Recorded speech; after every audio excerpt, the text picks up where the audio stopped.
iryoshye nka muve yanga, abana bankunda nka samba, ndi kugura make nka fanta kandi ndakarishye ndi nk'akabanga, ndakora kurusha kanta buri kwezi mbatama na dabanga, ubukene si ubw'amafaranga kandi ubwenge si kwa muganga, njye mfata icyana cyawe nkagikanda nkagisohokana tukajya i Buganda, njye ngikanga isaba kikama nkabisoza turi ku mucanga, icyo ndusha n'ayo mafaranga nkamurusha gusohora inanga, ni njye mwami bitaga Rucanda, ndagutera mbere yuko mbanza ko ninsaza nzakora iminanda, urumva uzakomeza kugira ishamba, genda ikirura cyambaye urw'intama nzahora ngusaba uzagera aho uzama, icyo nshaka nigira abazanga iby'indaya bitaza kuzamba, iyi plan B present izaramba, bari kwibaza n'irihe banga, dore ko iz'iwacu tuzitamba, iz'iwacu zisaba ubuhanga, umva ko iz'iwacu tuzihanga, izi poem wumva ni iza kinyarwanda,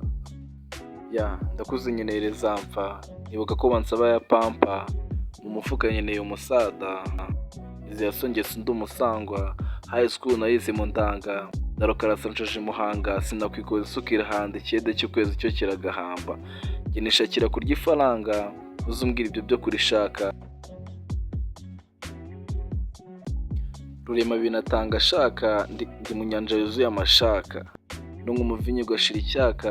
ibyo bibuka abaheze ku cyapa, va mu bwana ukoteza ikibanza, nicyo Imana iduhera ubu bwanwa, niba utanze ntukanshira imanza, isange bafite ukuntu zipanga, rimwe nzakira mbigire ibanga, mushituke ko ntari furu utanga, aho nshaka amagera amajanja, kera cyane nacuruje inyanga, vuba ndasura umunanda, mushituke street yafashe imihanda.